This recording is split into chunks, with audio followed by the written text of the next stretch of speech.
Ready to call this workshop to order. First item on the agenda is roll call. Alderman Beebe. Here. Alderman West. Here. Alderman Scully. Here. Alderman Totten. Here. Alderman Schaefer. Here. There's a form for the mayor. Next item is discussion. First item under discussion is Midwest Pool Management. Yes. Go ahead, Shannon.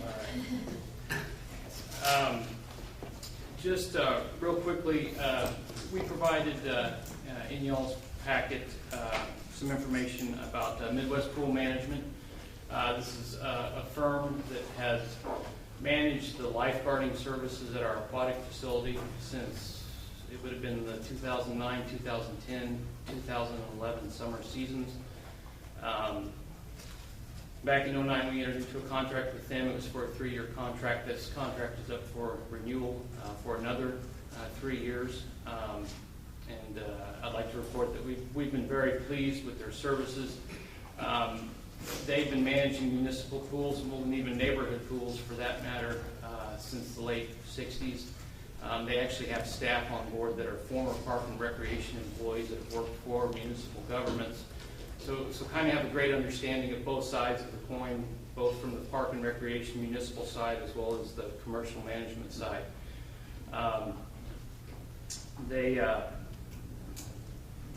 actually manage several other facilities in the Kansas City area, Lee Summit, Warrensburg, Independence, and several pools in Kansas City, all the way from just municipal pools all the way to water parks.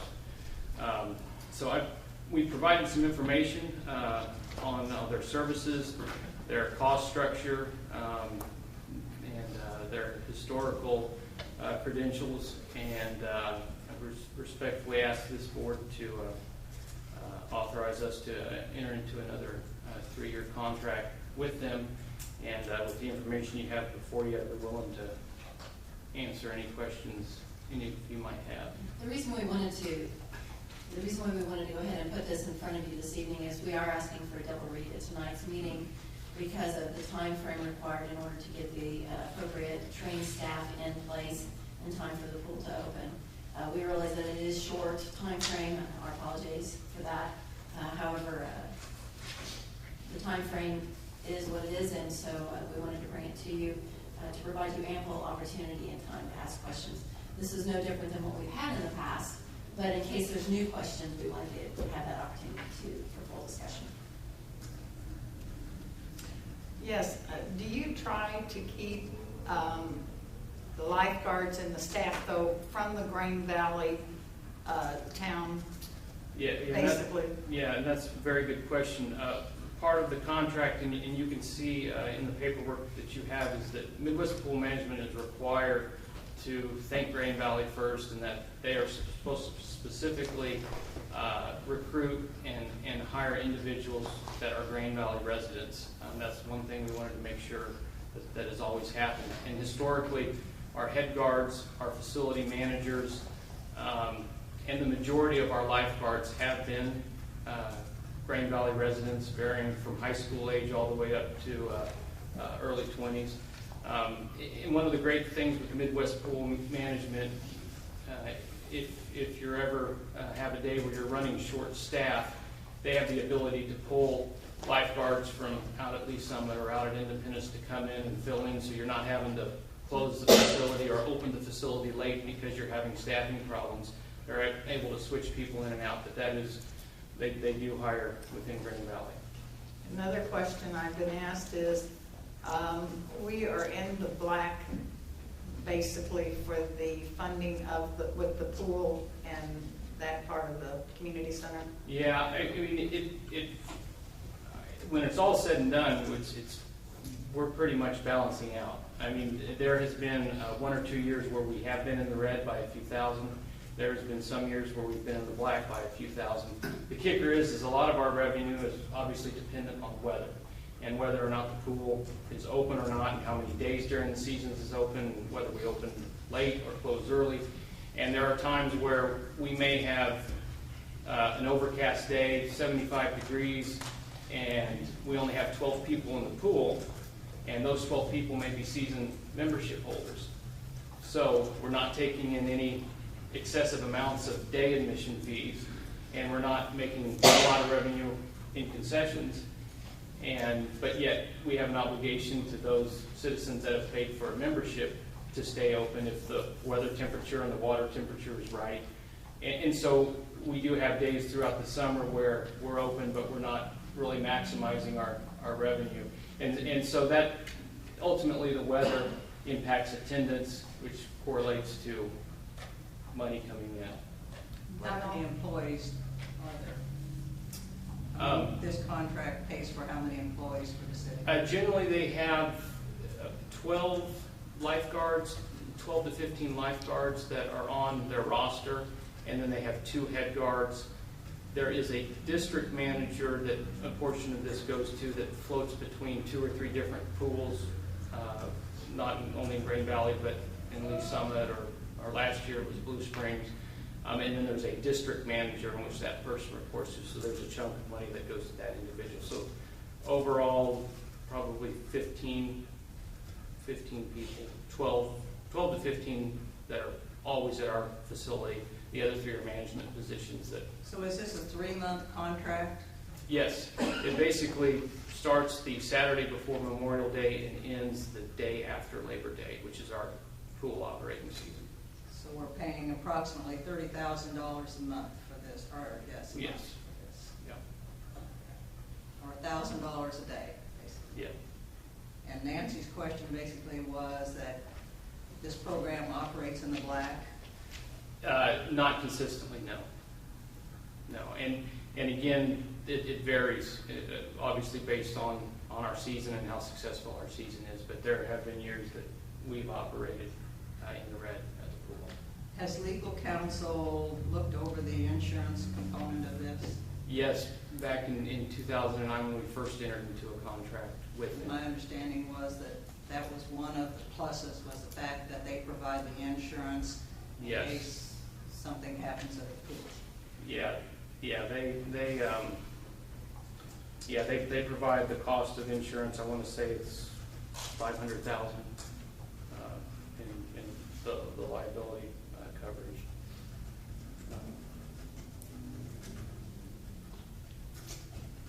The insurance I had cost down there $4,600. So is that the city's cost then, or is that what they pay? Well, Is that just the difference between the that- 2 of them? no, that's what part of the management fee is the $44,600 that we pay in insurance for an umbrella of $500,000, if I'm explaining that correctly. Historically, the pool management firms or entities that we've had run our pool have not provided any form of insurance. The insurance has been solely on the city. So this is the first firm that is providing insurance. And then we do pay a portion of that. And then, of course, when I called you and was asking about the senior citizen swimming, the lady asked if you would give that some thought, if nothing else, a cut rate a little bit for seniors. And I said I would bring it up at the meeting, so I've taken care of my obligation. And that's something that we'll look into. The only discounts we offer are for kids 4 years and younger, and they get in for free. But 4 years and age and up, there's no discounts. But I do know there are a lot of other area municipality pools that offer senior discounts, so that's something we're looking into. Well, she came from evidently one of those that was free for them, and she goes, I just couldn't believe it. So I wanted to be sure, I'm on record, I bought it up. So Shannon, we're the secondary insurance underneath the umbrella. They take care of the first initial hit, there's a lawsuit, and then we pick up $500,000 after that. That's correct. Yeah, they're primary. Midwest Pool Management is. Do we, did you guys put this out to bid in the past? Yeah. To see who was the best? Yeah. Have we checked that out lately, like 3 years ago then? No, Maybe last time, or we just came Yeah. back off last year when we redo this, not put it out for bid again? Right. No, we were just wanting to add on to this initial contract. We put it out for bid back in '09. They were with us for 2009, 2010, 2011, and would like to renew the contract. You don't think we should go back and check, since it's been such a time frame in between, if we can't get a better deal? I can tell you that when we put it out for bid in '09, they were the only entity that bid. The only one that did. The only one that bid. And I I can tell you in this field and in this firm, the only other entity that I'm aware of is out of Georgia, and they usually only, the entity in Atlanta only looks at big water parks. And they actually called on ours 3 years ago, and once they kind of got an idea of the size of our facility, they didn't submit a bid. Generally, what we have seen other municipalities do is either they have Midwest Pool Management running their pool, or they utilize their local YMCA to run their pool. And then just this last year, Blue Springs had Midwest Pool Management last year, and this year they have their Blue Springs School District running their pool.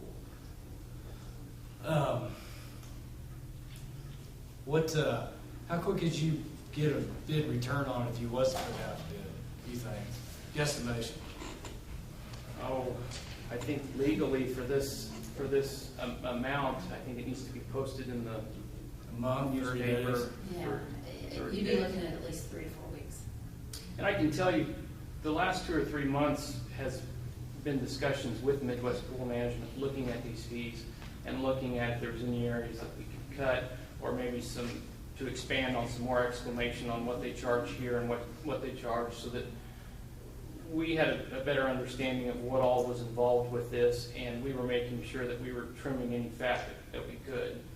And through this discussion, it kind of put us off our timeline and having this to you, at the last meeting or the meeting before last, to where we are now, which ultimately is why we were wanting to do 2 reads tonight, so that they had the time to hire the staff and advertise and get them trained and on board 2 weeks before the pool starts.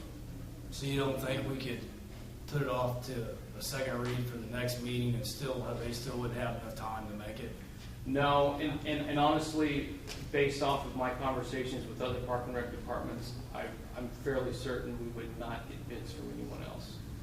Well, Ryan, I kind of have a problem with that, because that's why I don't like second readings. I'm opposed to it very strongly, because to vote twice on one thing, and we know what time the pool's open. So really, this all should have been sooner, further back. To me, it's just, put this up and have 2 readings. I'm totally opposed to it, because we all know what time the pool opens. Right. I mean, this should never have been a second read. It's not an emergency. There's no reason for it. So I'm totally opposed to that. I agree. I wish I had it to you earlier. I mean, sometimes you're often relying on second parties to get the information you need, and it's not as timely as you hoped it would be when there's more than just you involved. But it's the way it turned out this time around, and we were hopeful that we got this information out to you back on Thursday, to give you some time to kind of look through it and read through it and have any questions you may have for tonight. So if you don't get a second read tonight, what would be your backup plan B for this? Because, we're talking $41,000 here, right? No, the total, and it's something to note too, the amount we're talking about for the first year of this contract is $91,475. Now, that is based off of... It makes it worse. Well, but that is based on, and this is kind of the ballpark it's been for the last 3 years, but it's also based off if we were open every single day for 2012 from noon to close. Right. Every day that we're closed, every day that we open late, every day that we close early, and their staff are not working, is tracked, and then they reimburse us the money. In the first year of our contract, we got reimbursed a little over $13,000 off of that amount. And so each year, they're sending us back money from this amount for those days that nobody was working because the pool was closed. Right. And in all actuality, Shannon did talk to me about whether we wanted to go out for formal bid on this. And we had a great deal of discussion about what would we glean from that? Can we look at what the other entities are being charged compared to what we've been charged, and trying to negotiate a better rate for ourselves? Because knowing that there really isn't a lot, the only other alternative for us would be to look at trying to bring it in-house, and that's not something that we would want to do. We want to stay with a firm that, the reason why we ask them to cover this under their insurance is because a pool is a higher liability to the city. And so when you have people that professionally run it and have professionally run it and have the appropriate staff that are trained and in place, it reduces that liability not only to themselves but to the city, because the last thing we want is any kind of drowning or incident that would occur at our pool. I agree with that. I just like, what would be our second backup plan if we don't let you have a second reading tonight? In case it doesn't, in case we don't do a second reading. Well, I would probably still try to proceed with a second reading. It would just be a big push on both our part and Midwest Pool Management's part to get started on the recruiting process. And you know, kids are starting to look for work now, and you know, the ability to hire and train. And Well, I'm sure that if they have already had been working with us 3 years, they already have some that's going to be coming back. So to me, second read is totally unnecessary, in my opinion. I'm sure they probably do have some returners. I know that sometimes some of the returners go to other pools. Some of your bigger pools pay more. And so sometimes those that are work here get a year under their belt here, and they'll go to Adventure Oasis and Independence, or they'll go to Summit Waves and Lee Summit because the pay's generally a little bit better. So I'm sure we will get returners. I mean, there's no doubt as to how many, you know. I don't So know. is this the first time that you've had a multi-year contract with them? Has it always been a single season?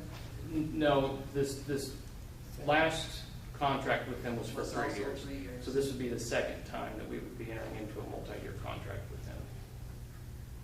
And And when we looked at this, we looked at it as a sole source. We wanted to try to get the best pricing that we could, yet at the same time, we still wanted to be able to continue with a firm that has a positive background, it has good references, and has other like business in the area, which they've proven to us through their references and referrals, and it's in our packet, that they have done that. Plus, they have our own referral of those services that they've provided to us for the last 3 years.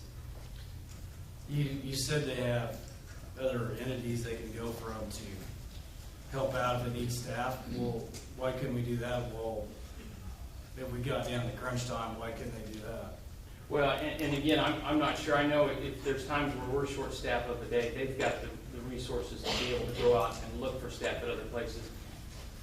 That's not necessarily means that they have people available, and if they do, great, you know, they can pull those people in. Whereas if they didn't have those other places, they would in essence probably have to hire at least 50% more people, just so that if they had those times where they were short-staffed, they had other people to call on. So there's no guarantee that the lifeguards that are working at these other places are going to be available when we need them down here. And again, it's not just the lifeguards that they provide. Part of this is for all of our chemicals, our chlorine, our muriatic acid, and all that stuff.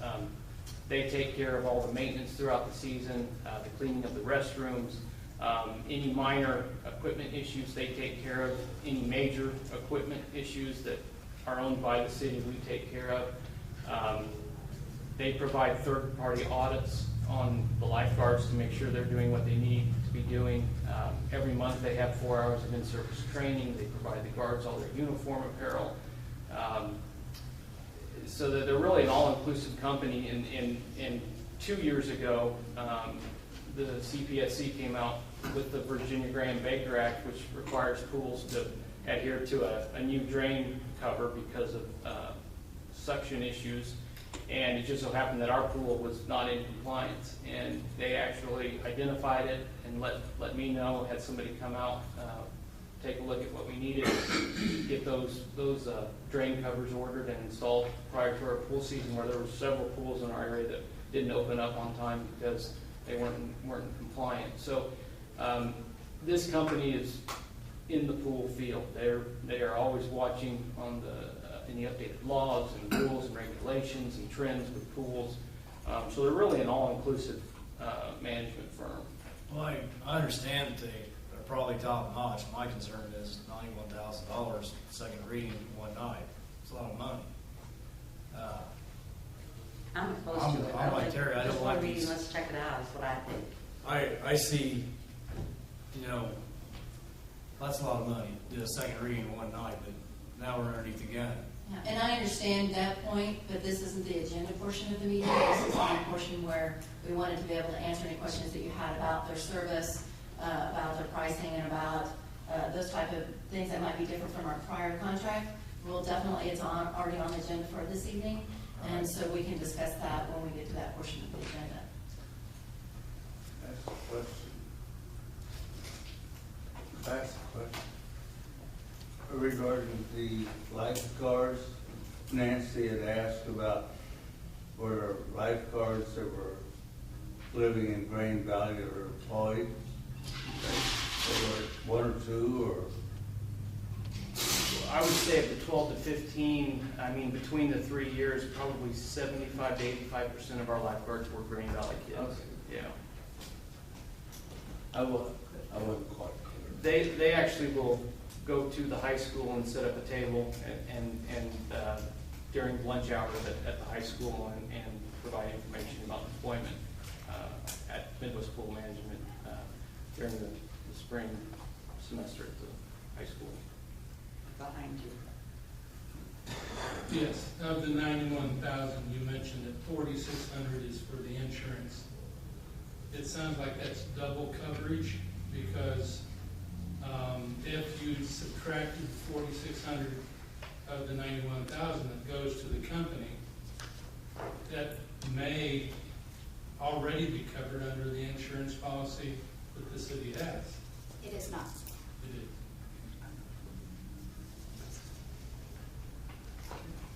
Any additional questions or on this? Okay, move on to the next item then, trans system supplemental. I'm going to defer to Ryan. Mr. Mayor, members of the board, there is a supplemental agreement on the agenda tonight for trans systems to do some redesign work. We wanted to bring that to you. This is also very time sensitive, and staff is requesting a second read on this evening. We received the supplemental agreement after the last 14 meeting, which was March 14th. The agreement covers the redesign of the southeast Outerbout Road, actually right over here by the gas station and the Cozy Inn. We found a way to be able to trim construction costs and expenses out of the project to the tune of about $350,000 to $400,000. But in order to be able to do that, and to, the whole prompting from MoDOT is that the project has to stay on track, and we have to be able to bid it in May. In order to be able to do that, we have to get trans systems started on the redesign of that road. So I've got Rick, our city engineer, here this evening to answer any questions. I'll be more than happy to answer any questions. This actual supplemental cost comes at $41,650, and you'll see that it is higher than the last supplemental that we had, but it is a pretty extreme redesign. And I believe that you also have that. Yeah, you also have that redesign in your packet of what is going to change too. So. Okay. Are you taking out the Humble Hotel? Is that where you're going through? That's part of that would be part of the project. Is that we would actually stay off, there's a vacant lot just to the east of the hotel. We would actually be pulling off of that lot, going through the Cozy Inn essentially, and so that would save us quite a bit of money in the right of way. Okay. Now, how are you going to be getting into Conoco per se? There's actually a map that's attached. You'll be able to enter off of the south side of Conoco. You'll be able to turn in, and then if you go around to the east side of Conoco, there'll be another turn in for the trucks.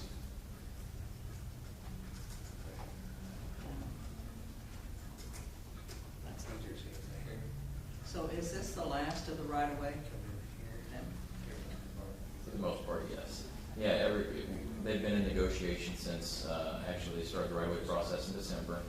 We have acquired most of the properties. There's a few properties that they're just waiting on the final details for. But yes, this is. So every time there's an issue then with the right-of-way, can we expect then another revision to? Well, hopefully not, but in this situation. This is already like the second or third. Right, And each time we're having to pay additional monies. I know there's some savings, Yeah. but there's also additional monies that have to be paid. Right, for the engineering, absolutely. And in this situation, MoDOT looks at this from the standpoint of which way is more cost effective. Was it more cost effective to try to go through that empty lot to the east, or was it more cost effective to go ahead and redesign? And so they do weigh the pros and cons because they're also a public body and look at it from a cost standpoint as to what is the best overall value to the citizens.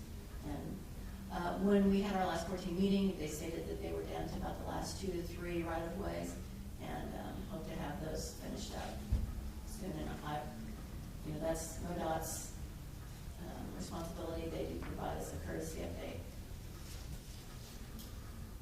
I'm not really an expert at reading these blueprints, but when they pull out onto Main Street from, wherever is South Outer Road, can they turn left and go back south? Yeah, there'll be a there. signalized intersection. There's gonna be a signal there? I didn't know if that'd be a signal since it's so close to the intersection that we must block. Yeah, MoDOT still wants to be able to control that intersection with the traffic signal. Well, excuse me. They seem to be happy with that arrangement. It's what MoDOT shares with us. Well, I think the main beef, as I understood it, is they want to get out to go, able to go south. And so that sounds like a good answer to that. So they don't have to read the signs again, you think, or? For that section? Yeah. No, I think this is the final design change based upon the agreement that they reached. Thank Ryan, on the contract, they've got the MoDOT project and its cost. And then if it goes out to bid and it actually comes underneath the engineer's projected bid, they have what they call a wish list of, say, extra money that came out. Do we have that targeted? Is that going to help pay this off, or is that going to pay, maybe do more of the project that they didn't think they could do? Well, a good way to put this amendment in perspective is there's really all we're doing is reallocating money. If you look at this project a year ago, back in, I guess it would have been January of 2011, we were about $8 million over budget. We've been able to trim about $9 million out of the project based off of the last 3 amendments that came to a total of maybe $100,000. So by taking that money that we had set aside from the project, or for the project and the construction costs, and giving that to the engineering firm, they've been able to value engineer this and design it down. As far as I'm looking at, I mean, we're $8 million plus ahead just from the redesigns that we've done over the last year. So it won't be any additional money. This alone right here will save the city, like I said, about $350,000 to $400,000. That's where the redesign money is going to come from. It's going to come from the project money that we had aside. And to answer your other question, we are going to have a design alternate in there. So if the project comes in below budget and below what the engineer's estimate was, we'll be able to do some further changes, and one of those specifically being 40 Highway being widened to its full use. Thank you. Any additional questions? All right. Move on to the next item, which is variance reduction for downtown businesses.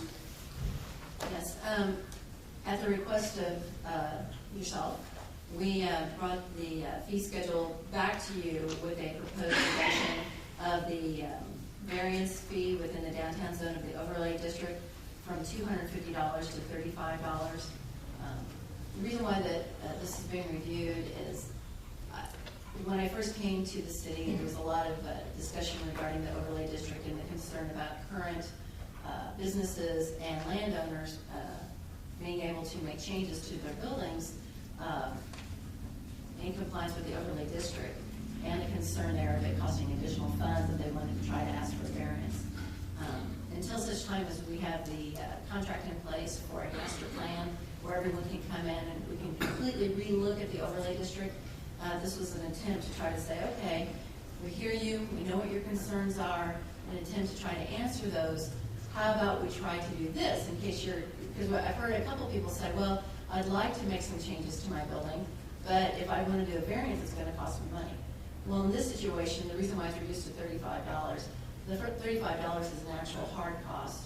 That is the cost for the public notice in the paper, which is what we would be required to do. The soft cost would be waived at this point, and if they want to make those changes, then this is a way to try to enable them to be able to do that.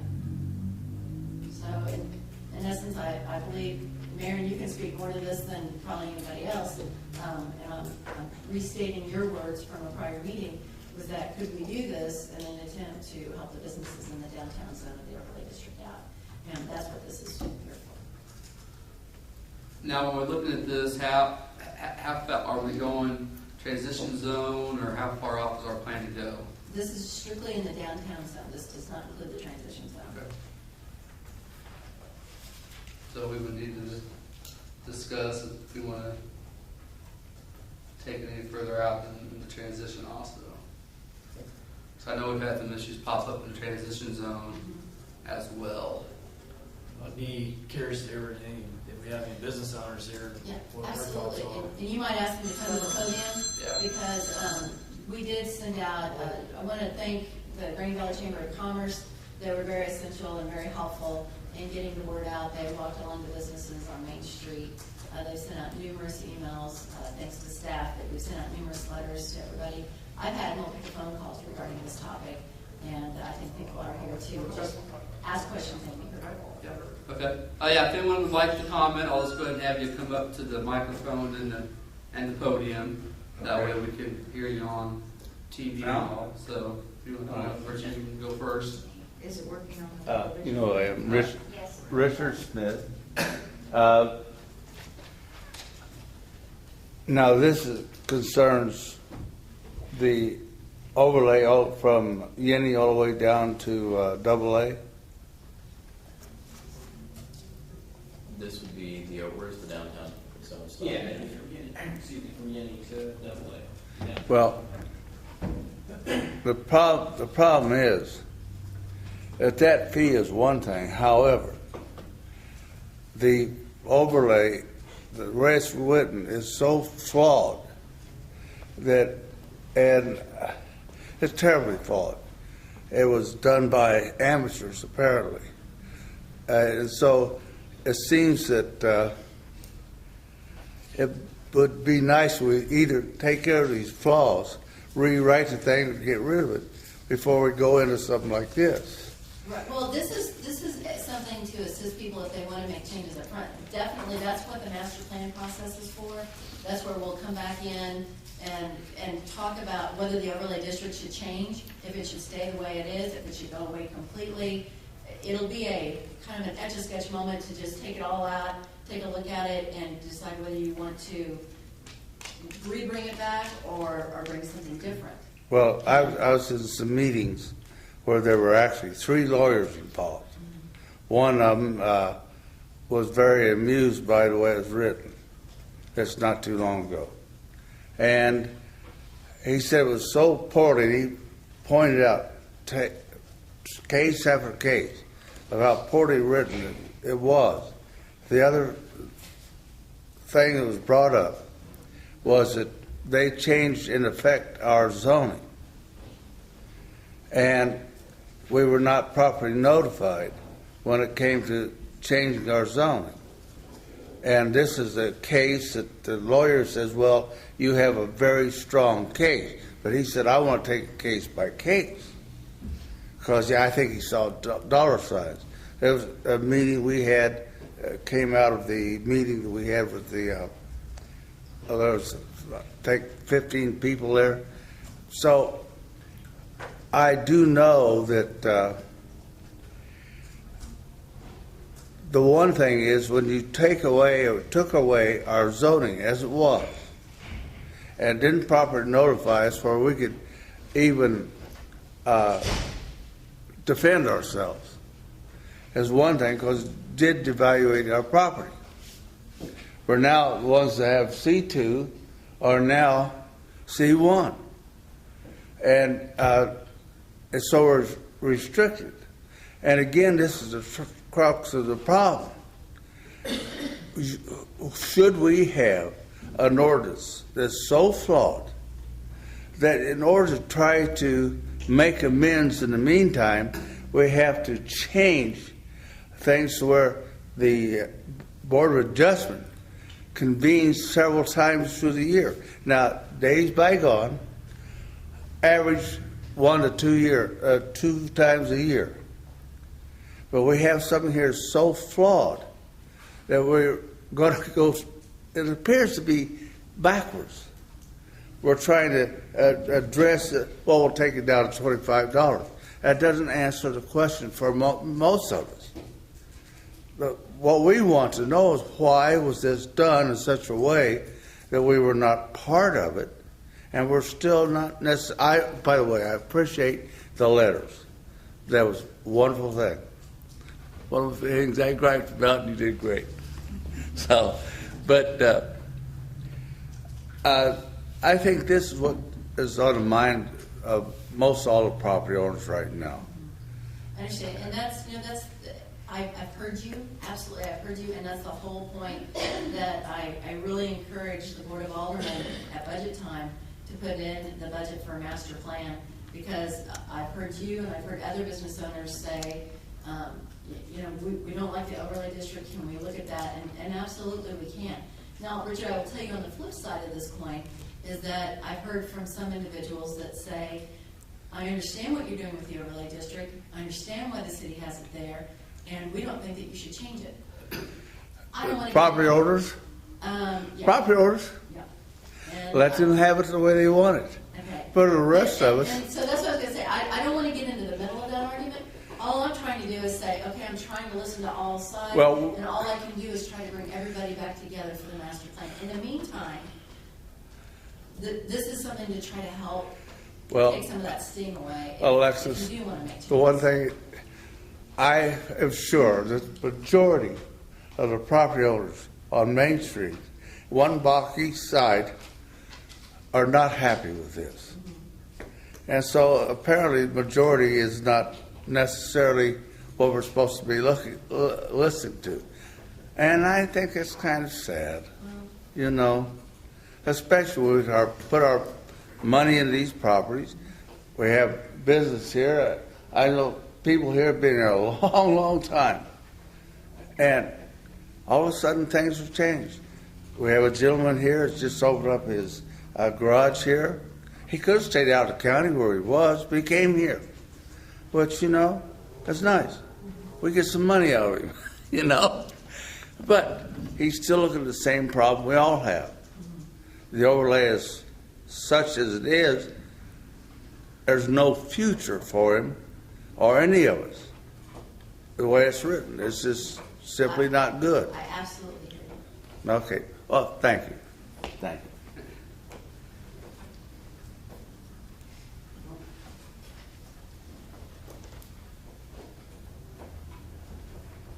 Mine's a simple request. Doesn't involve the topic at hand, other than, is there the possibility that all businesses in the city could have that variance at $35, not just in the overlay district? You say it costs $35 to give the publication so that the meeting can be done, so that the residents can come and weigh in. Okay, so 3 people at the same time come in. Now you got 105. You got a $35 hard cost. Can some business pay also the $35 to have a variance review? Outside the downtown zone? Yes. That's up to your board too. That's what I was asking. I think you're outside transition to, where I'm you're on at. the edges. Yeah. I'm 600 foot from Blue Springs, Yeah. but I'm in Green Valley. Yeah. And my issue is, I have a building like this and a fence right in front of my building and the grass on the other side. I want to take the sign off of a pole and put it on the grass on the other side of the fence, which I And also you own the own. lot on the other side. I own the grass, so I own the grass, the fence, and both sides of the fence, but I've been turned down to move the sign that's mine from my property across the other side of the fence because it is off-premises location. So I have to pay $250 to hear that issue. And I've been told, all you got to do is pay $250, and we know that we'll give you that variance. And I said, why should I pay $250 to hear if you already know that I'm simply moving a pole sign across on the other side of the fence on my own? So my request is to hear for maybe a set period of time a $35 fee rather than the $250 fee for businesses not in this area. You were saying like maybe 1 week out of the year, if you have simple variance, that would be your week to spend the $3,500. See, one of the reasons we're doing this is because the overlay district, and I jump in there, John Wilton, I just thought I'd throw this out there. There's a reason we're doing this is because the overlay, we're trying to work with the business owners in the overlay district. Yeah. And there's so many issues that back and forth. And one of the big things was $250 fee, like we said, to try and take the burden off of them so they can have a cheaper way of doing it until we get a master plan for it. What we're doing is we're absorbing the cost that the city employees have as far as their time and everything they have to put in this. The city is actually absorbing that, which, I mean, He wants the same thing. well, I understand that, but what we're... I'm simply requesting that while you have 3 people lined up to have their variance questions raised, I pay $35 also. That's to a give good you point. 10 I mean, minutes it's for- something I He mean, pays taxes. I mean, we can talk about. I personally don't have an issue I don't either. doing it, you know, I mean, I want to leave it open for the overlay district longer, but I wouldn't have an issue doing it for existing businesses, their current businesses in town established. Right. You know, if we did like a 2-month or 3-month period, especially during, I mean, this time of year when construction's going to be started, if they want to do something. And we open a new window. I mean, I think he's got a legitimate because he owns the Yeah. lot Yeah. and he's wanting to expand there. Well, according to the Eventually, right. regulations of the sign ordinance, I can have 3 signs on this lot, that lot, and 3 signs across the fence. I simply want 3 signs. Bring it down from 9 signs to 3. I want to move a pole sign from on that side of the fence and bury it right on the road side that I own.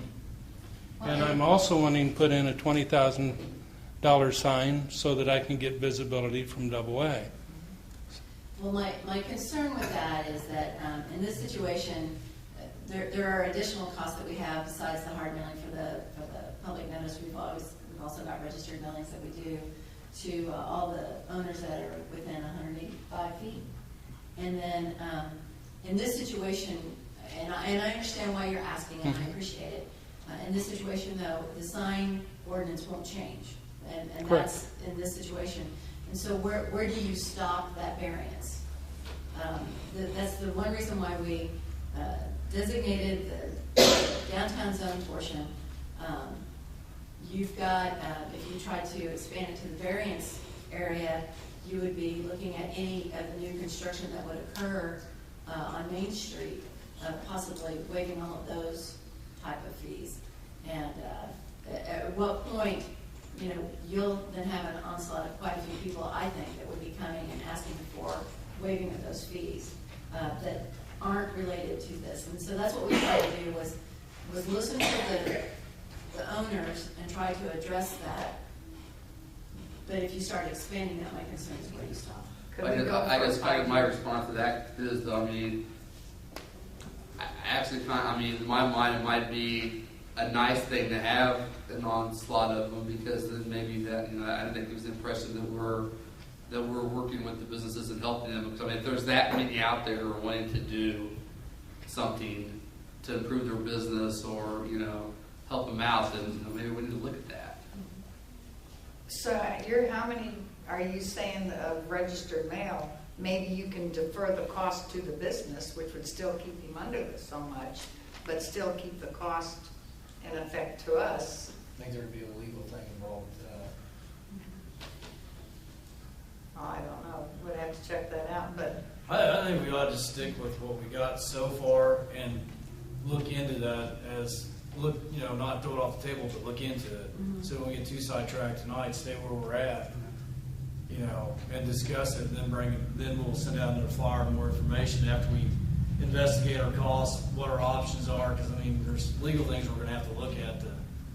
Can I ask what business you have, sir? Easy Move Mini Storage. Okay. I've got a little bit over 5 acres of ground and pay about $30,000 a year in taxes. Well, I'm trying to encourage the ones that are paying us back taxes. Well, I understand that. I'm just saying, if you opened a new window tonight, we didn't, probably need to look into it, and I appreciate you letting us take the time to do that, and we'll get back with you. We'll get you, so I'm sure we send out, when we have time to talk about it, we'll send out another flyer. Because I think, correct me if I'm wrong, but I think the way we're going to proceed with the, anytime we have anything to do with the quote overlay district, you will have a note in hand. You will be notified like this last go around. You guys will know when we're going to talk about the overlay district.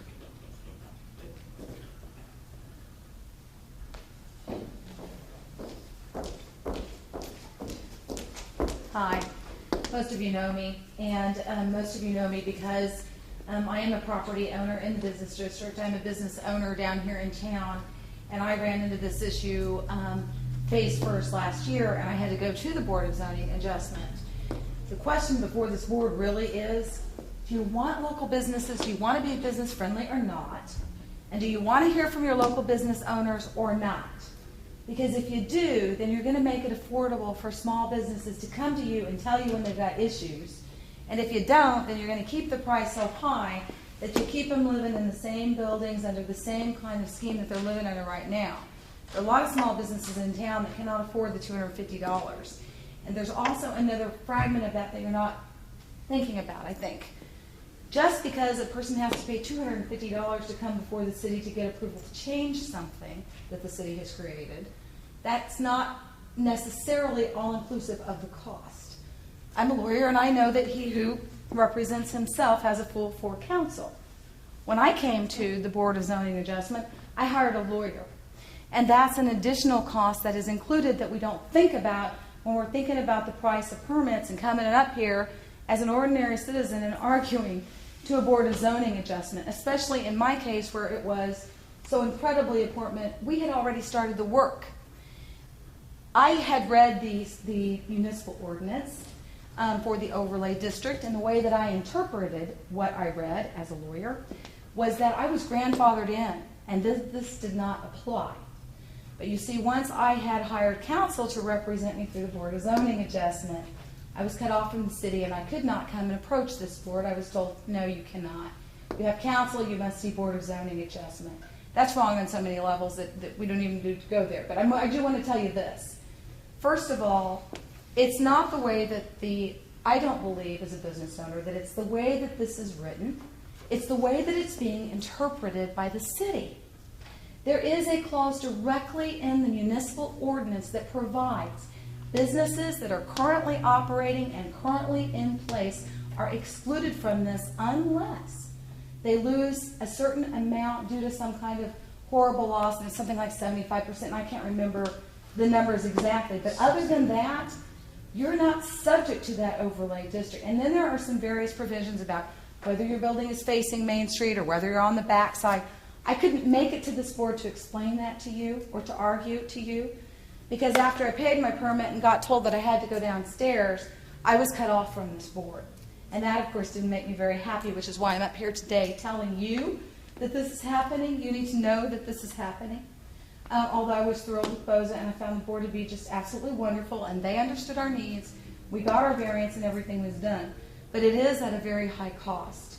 And perhaps maybe the answer is not in whether it's $35 or $250. Maybe it's that you have some kind of staggered amount. Maybe if you're in the overlay district, it's $35. And if you're in the outer lying, it's $50, and you're only limited to one variance per year, or something along those lines. What I'm telling you is I would like to see the city be open to listen to the property owners and to listen to the business owners, and don't cut us off from you. And second of all, that we need to take some responsibility for interpreting the statutes that the city has drafted. And it's kind of hard to do that. If we can't get to you, we're trying and we're trying and we're trying, and I'm coming up here and beating down the doors. And I'm told I can't, I have to go elsewhere, which is also not the way that I read the statute, but there you go. So I support it as a business owner, I support it as a property owner, I think it's a very good idea. I think that anything that we can do to keep open access to this board from our property owners, from our citizens, I think that's a good thing. And I think it's a good step to reduce this down to $35 or $50 and to open it up to whoever we need to. I don't think that our elected or appointed boards are here to create a funding issue for the city to where we're making money on the license permit. We're here and you're here to serve. And the very people that need to come in here that need you to serve are the ones who are paying these outrageous fees, not including council. And I think you're taking the right step by doing this today. Well, that's what this is all about. Is the mayor actually came up with this idea and passed it on, and that's what we're doing, is trying to work with the business owners. And this is the first step, was to, okay, what can we do to ease the burden so you can come talk to us while you can, and stop me if I get it wrong here, while you work on your business as we put the master plan in the plan, and you guys will be involved in every step that we go from here on. This is just the beginning, and that's why we're doing what we're doing. And you're doing good. We Keep know it what up. the past has been. We're trying to, and it's, like I've told a few people, it's not going to happen overnight. It's going to take a little bit of time, but we are trying. I mean, that's the only thing I can say. We are trying. You are. Can I ask you a question? Sure. I don't know if I know where you're at, and I like the awnings, I like what you've done, except for, ready for this one? Sure. The guttering was cut off. I'm a neighborhood watch, and I walk down there in the middle of the night, and when it's raining and it freezes, that slope is nothing but, it's kind of, it's dangerous. Yeah. And there's no lighting now. If someone turns your one light off, I can't see squat down there. So we need to put up some lights. If you would, because there are several places that are dim and dark. Now, I know that Pam's has put these little bitty things in on the top, and believe it or not, though, I can see. Do I need a variance for that? I don't know. But the only I'd be thing happy is- to put up some lights. No, I'd be no, more but than I- happy. Yeah, sure we will. I try my best to keep up with it, and I pick up the trash when I find it, and you've had a lot of blowing trash from across the street, and I know that's neither one of you's fault. But, no, I do know that one spot worries me to It's death. dark. Yeah, I don't know what we could do for that, but we'll figure something out. But I know, I'm not suing anybody, but I do know somebody comes sliding down there, and believe it or not, we have kids out in the middle of the Sure. night. I believe it. I believe it. So, We'll try to. I'm do not something. trying to be negative, but I just want you to, It's if perfectly you would. okay. No, it's a good observation. I'm never out in front of my I door. know you're I would not. never think about that. And you so. have people that smoke and drink fancy coffees and leave the trash out in front of your building, and I catch them, I'm gonna kick them in the shins. I don't know anything about that. I know, Hopefully because I'm clients, picking sorry. it Don't beat my clients, that's not a good thing. All right. Thank you. I'm sorry, Mayor. All right.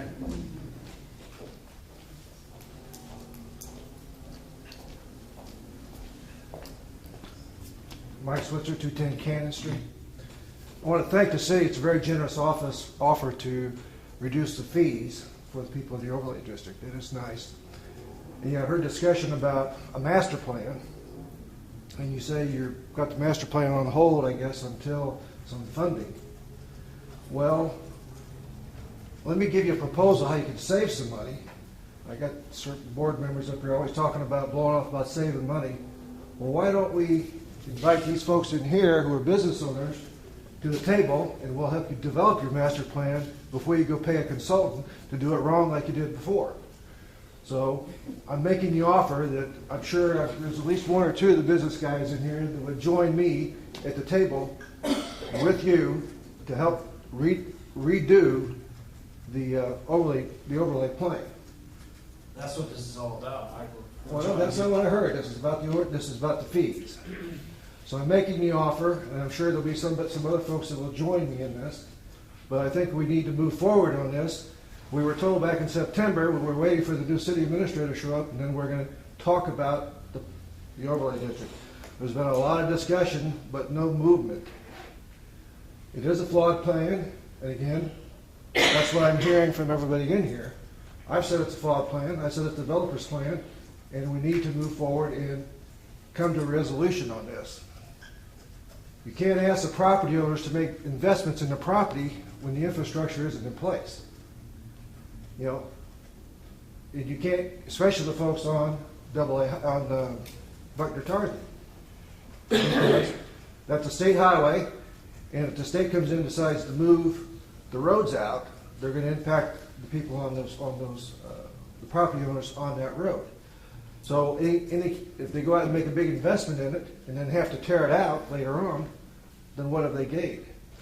So there's a lot of moving parts to this overlay district, and we need to address it, and you need to have the business owners and the property owners that are in the area at the table with you before you go out and hire the consultants. Well, that's exactly why it's not moving so fast, because of all the moving parts. And that's what we sent the flyers out for, was to make sure you guys, that you all know that we're gonna start having meetings on overlay. We want the building owners. Well, I don't want to have a meeting. I want to have, if we're going to talk, if there's going to be a meeting, then fine, there needs to be an agenda. You need to let the people know who are coming what the agenda is. Just don't want to discuss and rehash old stuff.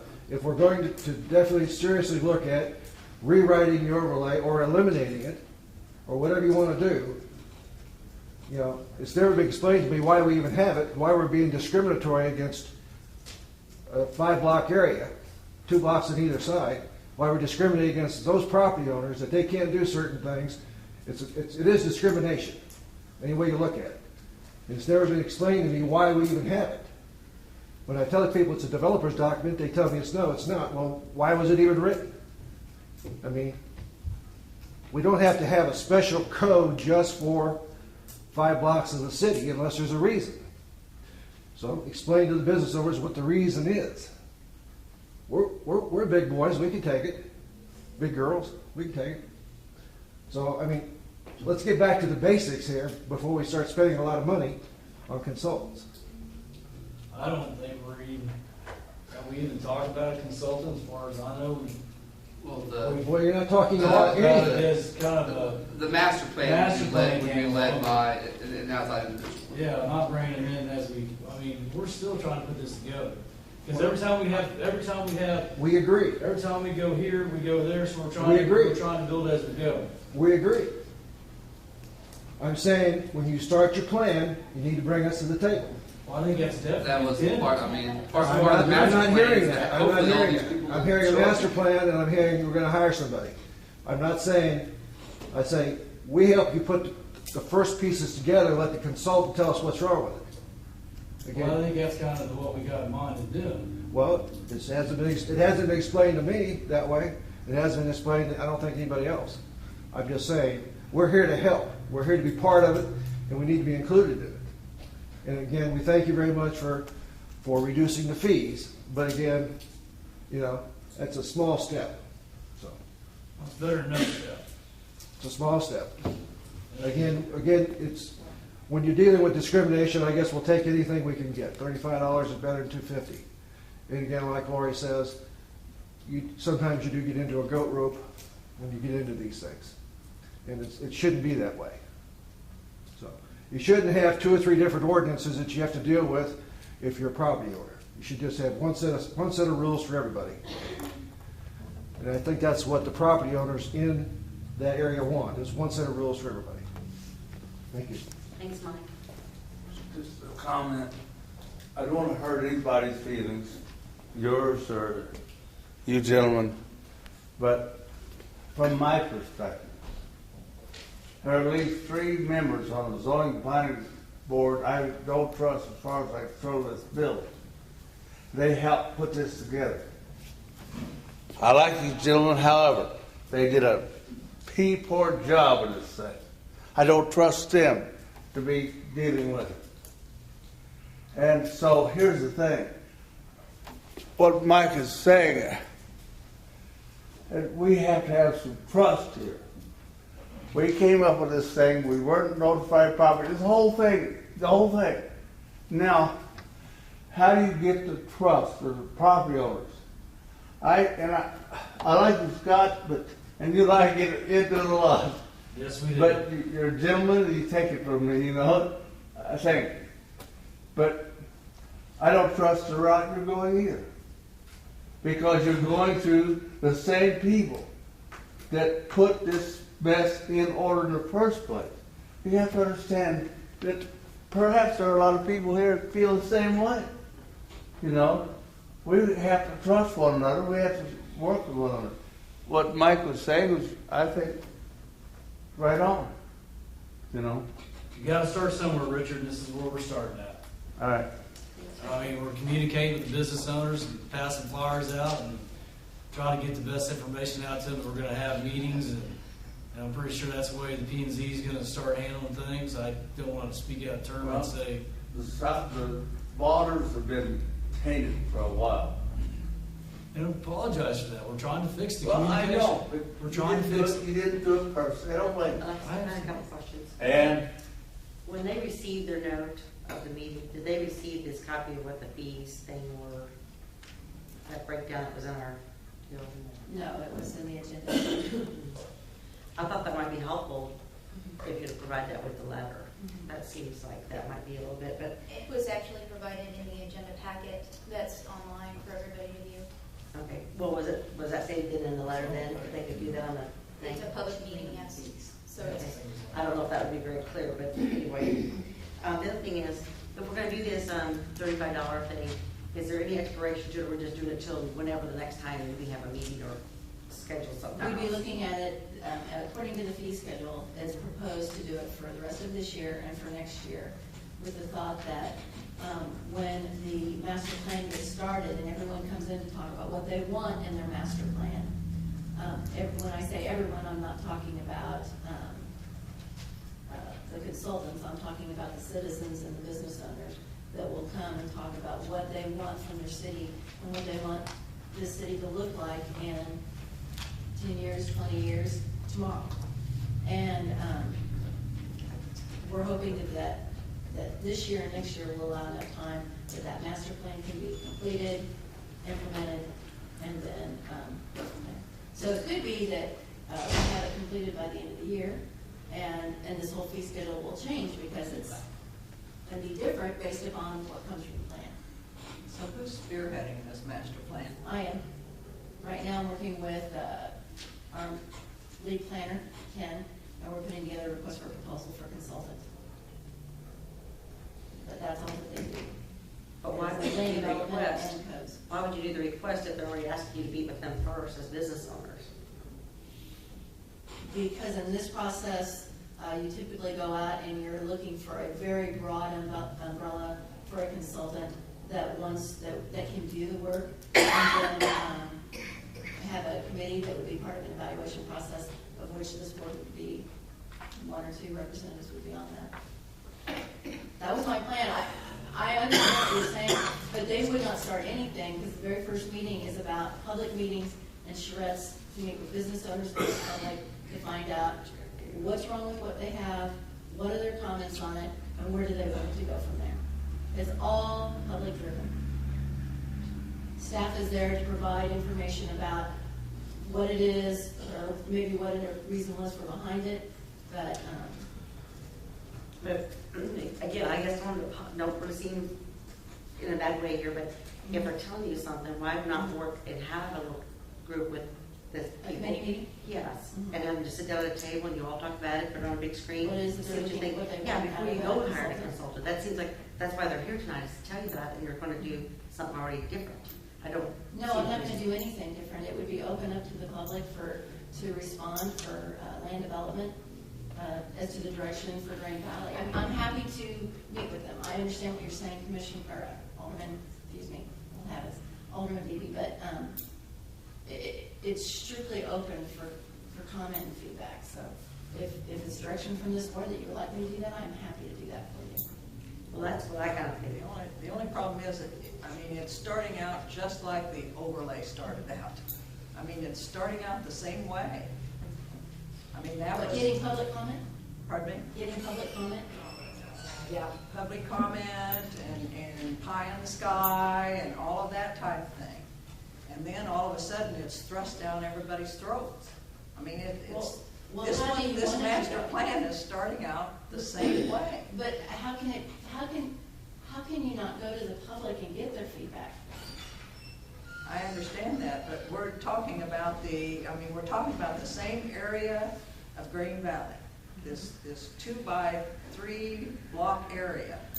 I mean, No, we're it's the talking same- about all of Green Valley, but you can narrow it down into downtown zone, but if that's what they want to call it, or So Main this Street is or going to whatever. be, every building, every home in Green Valley then will be under this new master plan. Is that what you're saying? Well, I think No, we'll I let- can't tell you what it's going to say because it hasn't been discussed yet for direction as to what you want for when you're addressing education, when you're addressing transportation, when you're addressing health issues, when you're addressing your green space, when you're addressing your quality of life. All of those things that you address in a master plan, that you go to your citizens and say, what do you want? And you go to, and those citizens, that includes your business owners and your landowners. I think a lot of things, and I've said this many times over, most of the people want to know, how do we see our town? Is it going to be a nice, old town little feeling, like with what you put out there? A lot of people have told me the other side of the highway, make that be new part of town, but keep the basics of the warm and fuzzy. Have it to where if people want to walk to shops and around that's in this area, they want to be able to do that. But they want to know you're not going to come in and say glass fronts and this one, all that nonsense. And I'm sorry, but I didn't mind some of the differences of the over part, but they want consistency a little bit to them. And I know some people want to start doing up their stores, and in fact, we had one gentleman that did, and they then left due to working for themselves. But they want to know where everybody sees our town. I can't answer that. But this is what, I think this is the major question. Is anybody out there, I mean, is this what you're wanting to know? Do you want to know how they see you? Is this going to be a small communities town, but have it available for anybody coming through and make it a friendly type basis? But go ahead. Oh, I shouldn't do it. But Go I'm ahead. going to. Alderman, the problem is we know how the outside sees us. That's the problem. That's why we want to change. That's why we want to improve our buildings. That's why we want our downtown area to look nice. Nice. But I mean, do you want it to be, well, I know one meeting I attended, I was told, You're asking if everybody has a preference for keeping it the way that it is or improving it and making it better. And it depends on what your version of better is.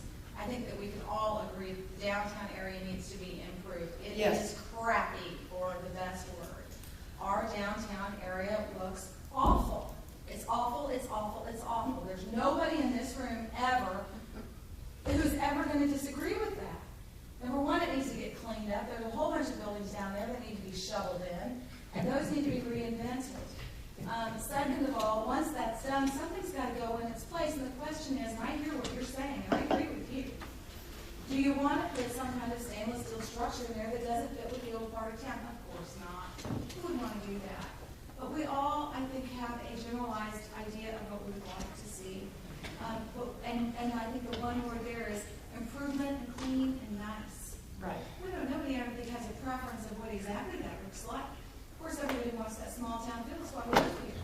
But at the same time, we want our city to do well. We want to have a safe place to live, so we want our police departments to do well. We want our schools to be good.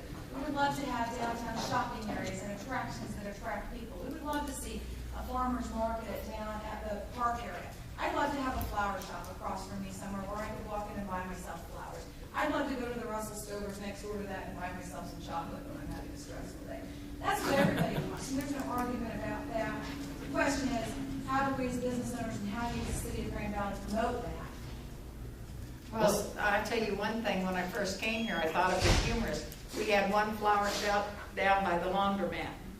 All of a sudden, we had 3 flower shops. Then we had none except for Patricia's.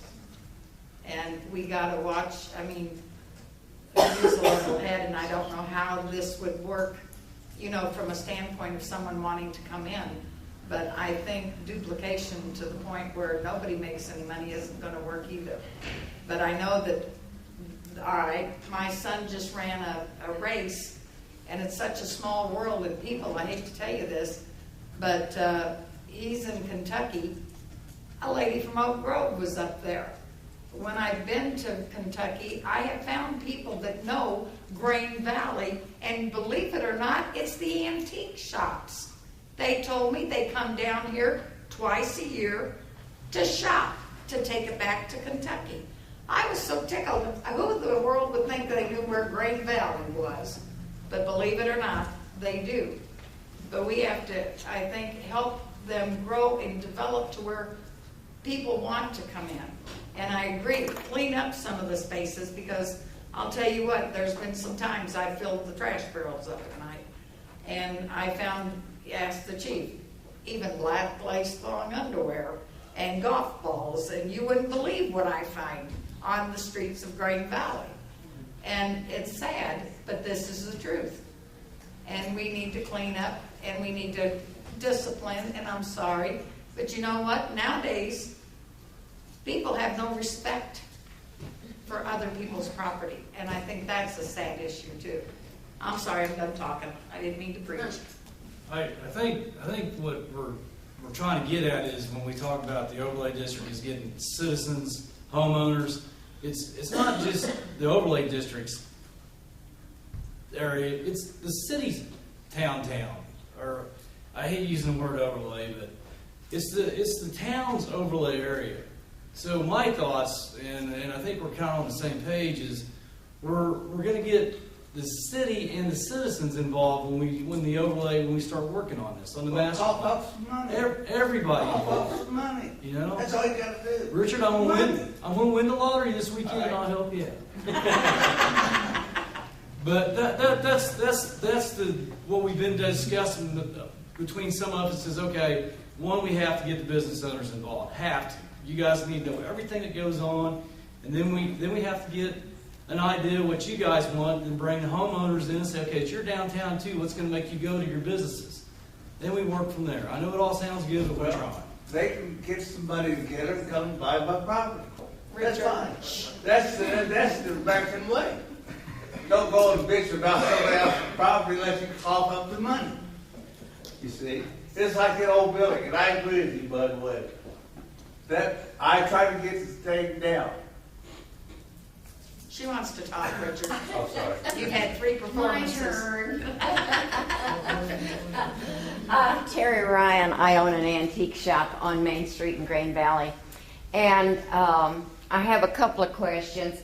And I think I should say that initially when all this started, the overlay district and so on and so forth, I was coming to all the meetings.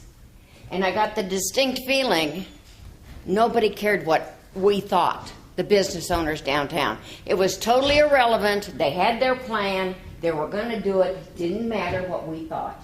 I stopped coming to the meeting because I thought, I'm wasting my time and my breath. They're not listening to me. They don't care. They don't care. They got their plan. They're going to do it. Then, that was just my feeling. Now I'm back. Maybe it's different now. Talking about how, I know that Main Street, a lot of the buildings are kind of, and mine's not so perfect, but I kind of like the old ratty look myself. And Traditional. but the cleaning, there's no street cleaning there. And I know where the cigarette butts come from. They come from the tattoo parlor across the street, and the wind blows them over. Yeah. And that one, there's no curb down by Main Street Mall. It's just level with the street. Right. And the cigarette butts and everything just blow over. So I think that would be an issue that the city or volunteers or something, somebody adopt it or something and clean it. That would be one idea to help clean up that main business area. That's the only thing I can think of, other than I said what I thought. Thank you. Thanks, Terry. Anyone else wish to address the board regarding anything down there? But like we said, I mean, I think we're all thrilled that we had as many businesses turn out as we did. I mean, this is our hope as we move forward with this. And, we take these, I know what seem like baby steps to correct what we have going on down there. But I hope that, we continue to get the turnout we have when we do this. And hopefully, the turnout will grow and, we'll make some headway with the businesses. At the same time, we'll start getting some citizen input. That's our whole plan all along here, is get everyone from citizens, business owners, property owners. We all have to, probably never all be on the same page, but we all need to at least be in the same book, I think. Because ultimately it's going to be our citizens who are going to support your guys' businesses and go down there. So we need their input as well as, what's going to keep you guys in business and keep you thriving. So if we have anything else, then we need to. Any other questions or comments from the board? Other than thank you guys for coming out, business owners, anybody appreciate it. And I like the idea of maybe if we, do 35 for the overlay district, and maybe we look at stepping it up to 50 or whatever, open it up to, get some of the other businesses in the outlying districts involved as well if there's things that they're needing to do. I don't know how everyone else feels about that, but I think that maybe we need to have another, get this started, then maybe have another session and discuss that. If we want to open it up to maybe open up a 3-month window, or whatever, to some other businesses and a $50 price or whatever, maybe to do some things. So just have everyone kind of thinking about that in their minds, and we'll get together and then discuss that. We'll go ahead and get this going, I think everyone's in agreement with this. Look at bringing this on. Okay. There is nothing else then for the workshop. We will adjourn. Take about a 5-minute recess and we'll adjourn back into regular session. Mike? I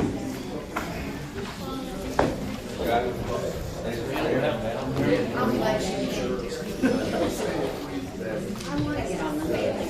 They send you great letters. Okay. All right.